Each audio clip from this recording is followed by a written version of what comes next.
miss you so much.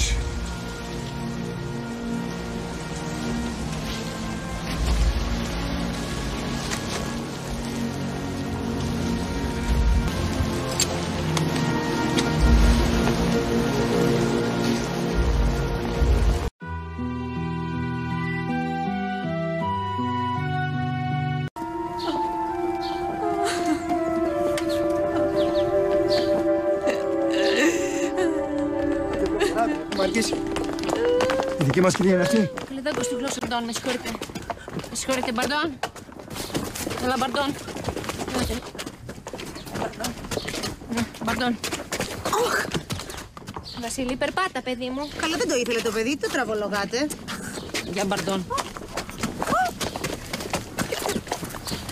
Τι είναι αυτό σούργελο? Πενιές από εμάς είναι. Από εμάς. Άντε καλή μας διασκέδαση.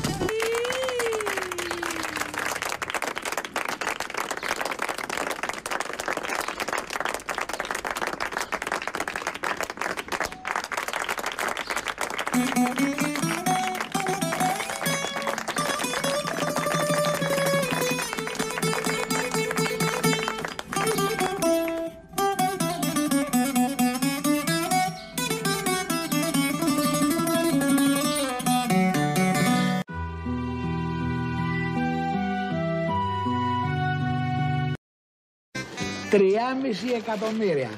Και σε παρακαλώ πολύ, θέλω να βάλεις όλη σου την τέχνη και τη μαθοριά και τα καλύτερα υλικά, έτσι. Μη σε νοιάζει, κύριε Αρίστο μου. Εδώ είμαι εγώ. Από αύριο πλακώνει το συνεργείο εδώ πέρα και αρχίζει το έργο, Εργοτάξιο θα στο κάνω. Και κάτι άλλο, πες τα παιδιά στο συνεργείο, στα μαστοράκια.